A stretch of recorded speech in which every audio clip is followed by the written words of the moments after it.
After Homestead, I left there and I said, I expect to run like this every week. And it's not just like oh, this is Bubba's good here. No, I expect to have the same speed for weeks on end now. California's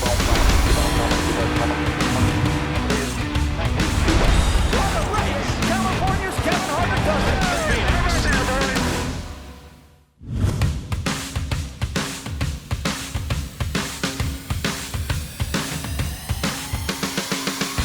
Here we are. So last week you get out of the car, you're frustrated. Like, I've very rarely seen you frustrated but confident. Mm-hmm. And you look at that race and the things that happened in that race, you felt like it was a race that slipped away from you. Absolutely. I got in the fence there to allow the 48 to get alongside of me. And that was my first mistake. But instantly I went into, okay, we still got it. At that moment, you feel like the car is still capable. And the race ended, you're like, man, I didn't really feel like I abused my stuff throughout that whole process. The car just went away. And so I kind of accepted that. I didn't appreciate my mess up, but at the same time, I don't know if I was going to be able to hold them off. I didn't lay over and didn't fold because of that. My plan was to let the 5 go up there and start battling. Yeah. Well, 48 did what I did, and I'm like, well, never mind. So I settled in for third, and after the last 2-3 weeks that we've had, it was nice just to be able to finish. Yeah. With a car that we knew capable of running well and had speed. So there was a lot of small victories that day that allowed you to just appreciate the moment, even though it was defeat. Your growth has been really obvious over the last 5 years. And when you look at how you handled that situation compared to how you would have handled it even just a couple years ago, has to be pretty rewarding for you and very productive for your team. Yeah, I think if you threw me in that scenario, 2 years ago, I mean, hell, my race at Michigan against you, I was down, defeated, and pissed off because your car may have been fast, but it was nothing like my car. Yeah. And I let that one get away. And I felt like I let Miami get away a little bit, but it's understanding the moment that you're in and allowing yourself. I think that's the hardest thing is we don't allow ourselves to see the good things amidst the bad stuff that's going on. Not really bad, but you get what I'm saying. And so I think now just having a different perspective, taking a step back and taking some weight off my own shoulders allows you to appreciate your perspective a little bit bigger, a little bit wider. And so, after Homestead, I left there and I was talking to my wife. I said, I expect to run like this every week. And so I think it takes me back to the truck days where we were finishing second or third or first just about every week. And you were like, okay, we'll be back next weekend. And it's not just like this is Bubba's good here. We'll see him run well here and then we won't see him again. No, I expect to have the same speed for weeks on end now. So you bring Charles in, totally different perspective on how he approaches things, how he talks to you. Everything about it seems like it's different. Explain to me how that flow goes now. Yeah, you're always, I guess I say I've always been curious on what others thought in regards to, okay, what does Charles know about me before coming over here? How does he view me as a driver, as a competitor? And I may rub some people the wrong way because a lot of people don't pick up on my sarcasm, right? Yeah. And I'm pretty sure you've been in that same boat, Yeah. And so part of me feels like I have to be a little bit buttoned up to start. The first couple months together, it's like, don't really show my true colors. Don't bring out the sarcasm card yet. Don't slap it on the table yet. Do as he says and ask and respond. And I think, hell, week 2, it was like back to normal, which is super nice. And I was hesitant about that because I didn't know Charles, knew nothing about him. I knew he was competitive in the truck series, but coming to Cup, we all know how big of a step it is. And I was worried that it was going to be too structured, too formal. And you know me, I'm the exact opposite of that. And it feels like it was a plug and play system. And we've just continued to pick up the pace right where we left off. So when you say plug and play, did he change the dynamic of your work schedule? Did he change the simulator? Did he change? Was it the radio? What is it? Because you look at all these crew chief changes, and even when I go back and I look at Rodney and everything just clicked, Yeah. right? Like Yep. it's the conversations are normal. There's Yep. nothing out of place. You Yep. don't have to be anybody else. Yep. What has changed for you in the dynamic and flow of your week to make you so comfortable? Well, I think I looked at myself in the mirror, and I hated not being in the playoffs, missing it, by a spot or two, whatever it was. And then seeing the success of the 45, not from a jealousy standpoint, but it's like I have the same stuff, and I feel like I'm just as competitive as Tyler. I put all that weight on me and that pressure on me. So, I'm back in the gym. Nobody's telling me, hey, you need to work out to run better. You need to be in more meetings to, understand better. I took that upon myself as like, I'm doing just enough to get by, and that's not okay. Yeah. And so I needed to take it a step up. And Amanda told me last week, she was like, it is crazy how busy you are compared to when you were in the 43 or even just a couple of years ago. You're at the shop 3 days a week now. The meetings are more. So to answer your question, more meetings, which I requested, more sim time. I didn't really request that because I'm not a big sim person. But it's an important part of the process. It is. And I talked to you about that. And so we have 2 hours where we feel like it's beneficial to get through the changes that we need to. And Charles and I talked about this just 2 days ago.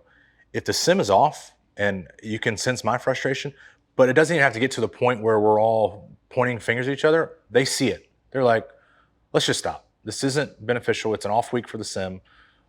We have a good baseline. We'll show up to the racetrack and we'll be fine. There's no need to develop bad habits. And so understanding of that is super nice. As Booty and I, we got to the point where it was like, hey man, just go run 5 laps so you know what turn comes after what, and then we'll be done. Which that was good with me. I wasn't on sim that much. Yeah. But was there a piece that we were missing out? I don't know. And so I felt like Booty and I had a good system going, but then we've just kind of revamped our deal now with Charles and kept it going in a little bit different way. But just a communication factor, all things, it's the answer E, all the above that have gotten a little bit better, a little bit more involved with, but it comes from me showing up and wanting it and wanting to be a part of it. So you're obviously a new dad. Mm-hmm. You get Bex, and then you got Amanda at home. Mm-hmm. How has the dynamic at home and the change at the same time, how much do they mirror each other as far as, it seems like you've had to change your whole lifestyle over the last little bit. And sometimes that is a good reboot, refresher on just, okay, let's just stop. Mm-hmm. Let's regroup.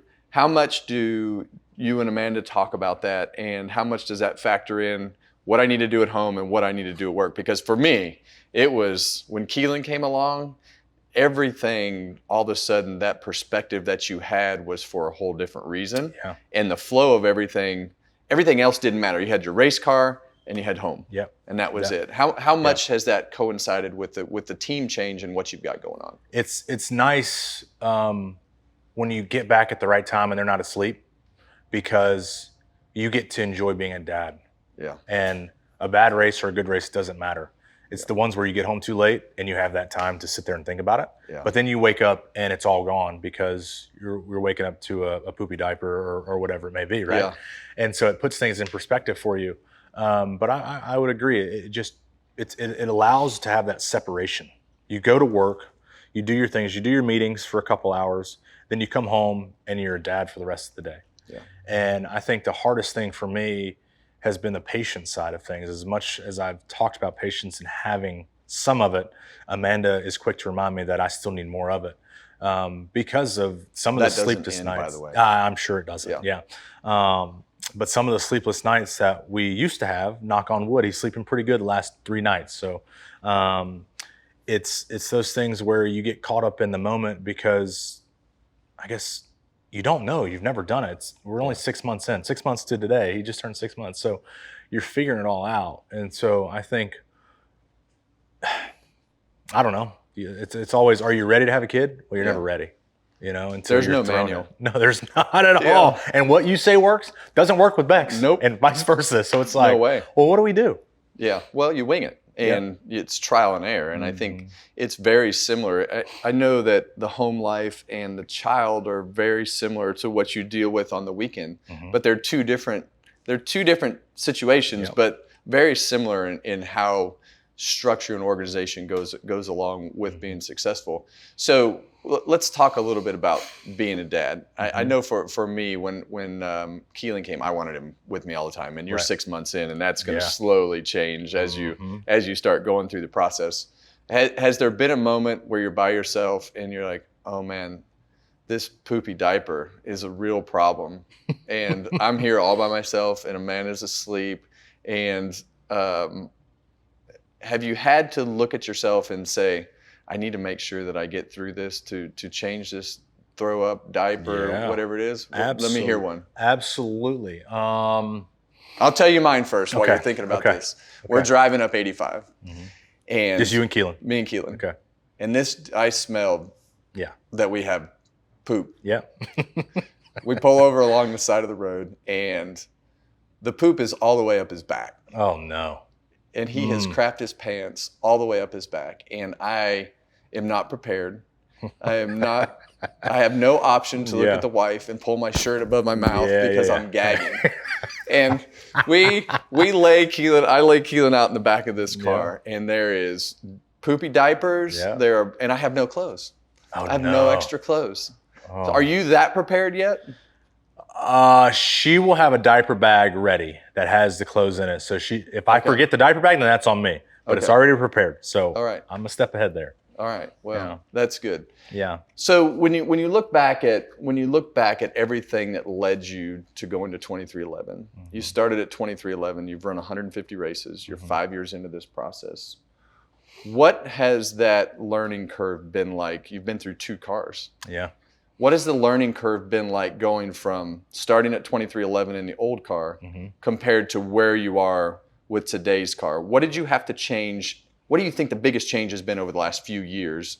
Obviously, you have a new crew chief. Yeah. For you as a driver with this next-gen car?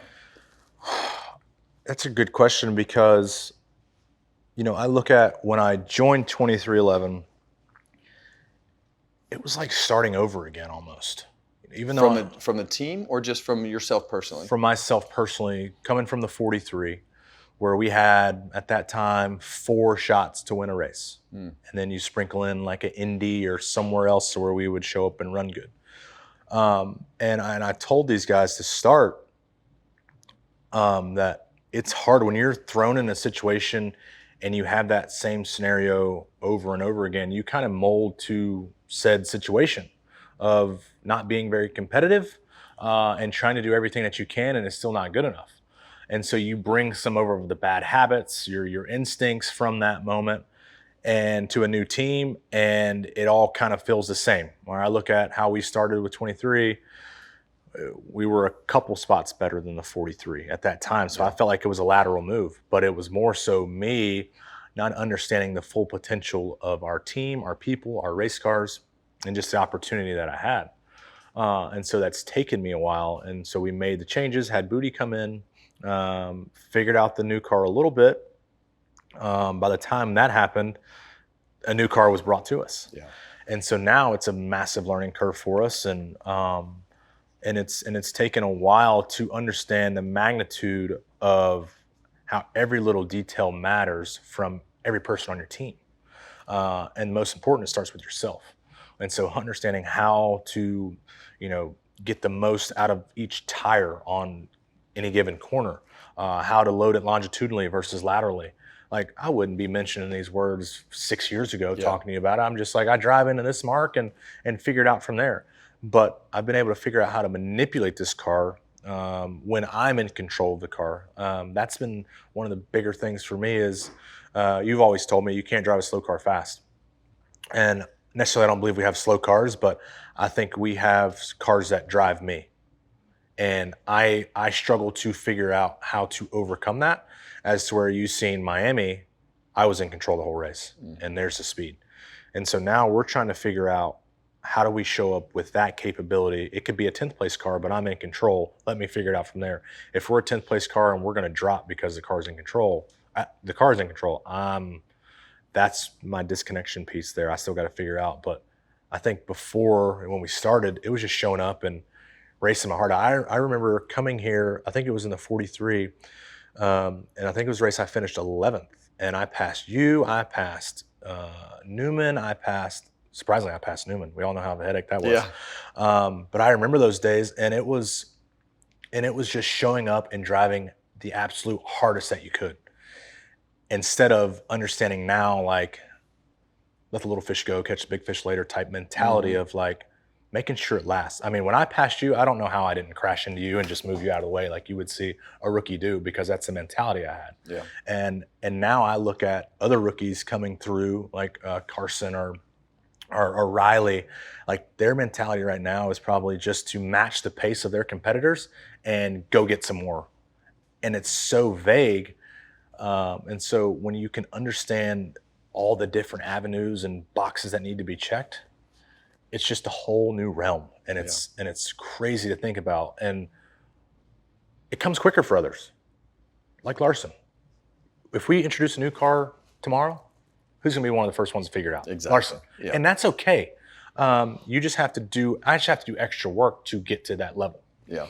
When you look at 2311 and the guy that's one of the best in the sport is Denny Hamlin, and he's obviously he's the leader of what you guys have going on.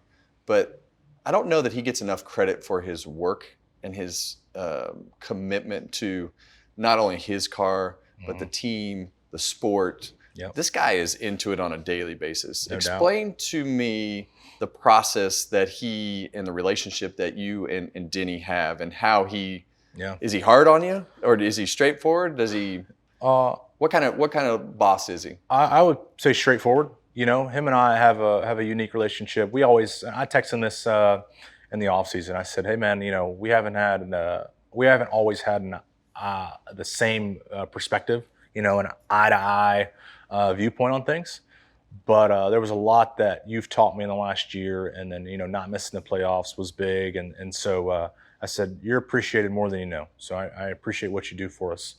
But yeah, he's a man of many hats. He's there just about every Monday for our team meeting for 2311, and then we all drive over to JGR for that meeting, and he's juggling multiple hats, multiple acts.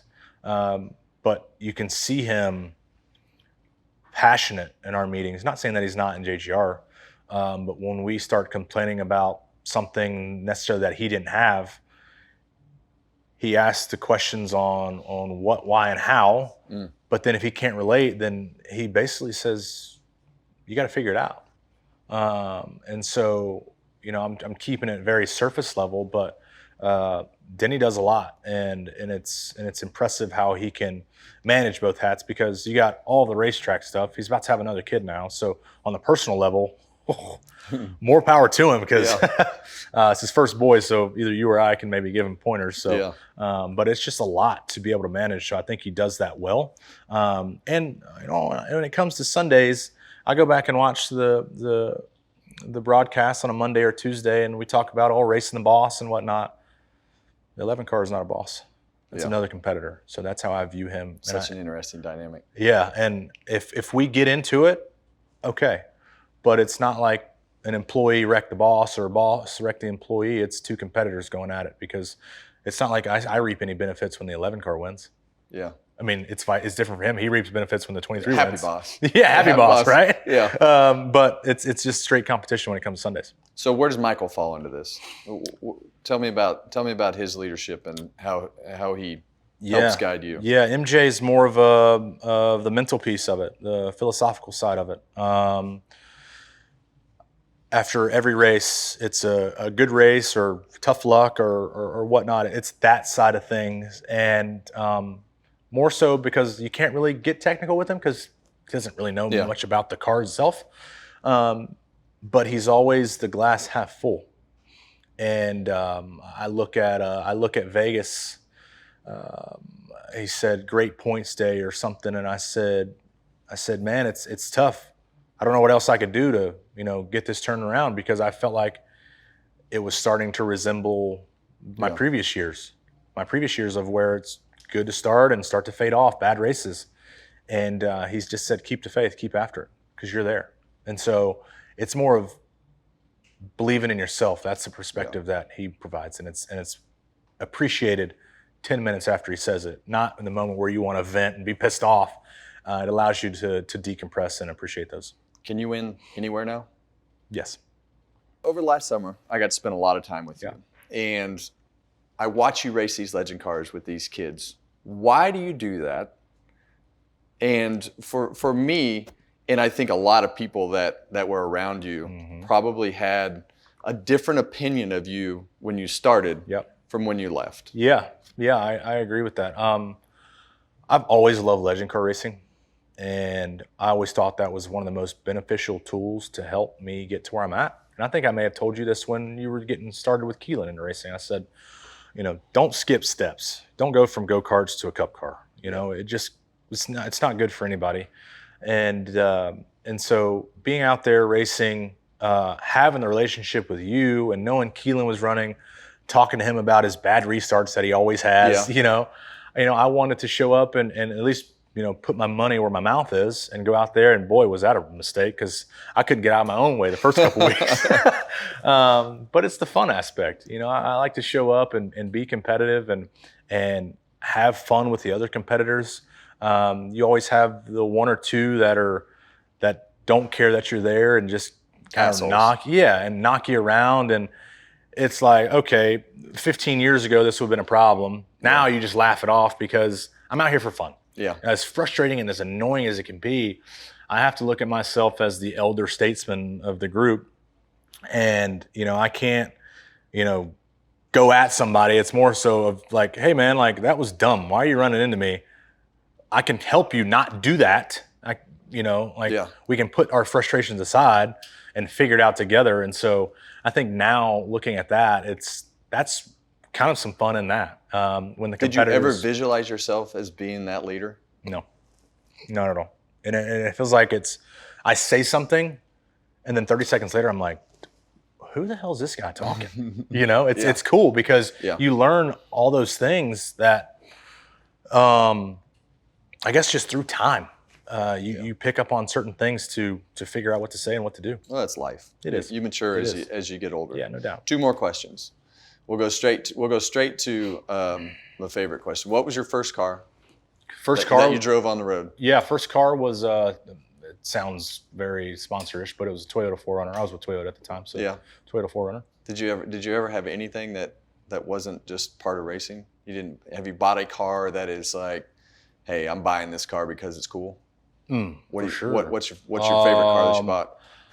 Right now, so 2020, I bought my dream car at the time, which was an Audi R8. An Audi R8. Bought that. Yeah. Really? Yeah, I have that. I got. I'm good friends with Suarez, so I got a couple of VWs. I got a 21 window bus. That's a 64, and then a 66 Volkswagen Beetle. Yeah. So I got a couple Harleys. So.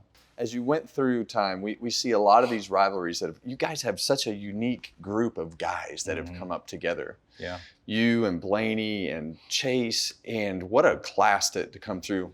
Through the whole time, who was the most fierce Bubba Wallace rivalry? Oh man. Like who was the guy that you just were like, I want to kick his ass today? From the start of my career? From the very start. Like is there one guy, not necessarily that you're racing with. What was the best, most intense battle that you've been through in your short career? Oh, man. You look back on it and you're like, that legend car guy? Was it in legend cars? Yeah, I think I would have to say legend cars. And the competition back then was super fierce. I'm going to go with Austin Hill. Austin Hill? Yeah. No kidding. Yeah. Man, we hated each other. Really? Yes. We hated each other. And it was always kind of, I knew he was in trucks and stuff when I was kind of in Xfinity. And then we were at Toyota together my first year at 2311. Yeah. He was at Hattori in the truck stuff. And we were able to put all that stuff aside just from just being around each other. Yeah. And now we go back and talk about that stuff. Isn't that funny? And it's nuts. Like I remember his first year at Xfinity, I'm texting him like, hey man, like maybe look at doing this differently, like pointers and stuff. Yeah. Oh man, we hated each other. So isn't it crazy how those rivalries just become? It's wild. Sometimes they become some of your best friends. Mm-hmm. Well, I hope you go out and do what you think you can do. Yeah. Because Thank you, it brother. sure is evident that you guys are on point right now. And Yeah. I love the frame of mind that you're in. So Yeah, thanks, go man. out there and kick their butt. Appreciate that. We'll do Yep. it.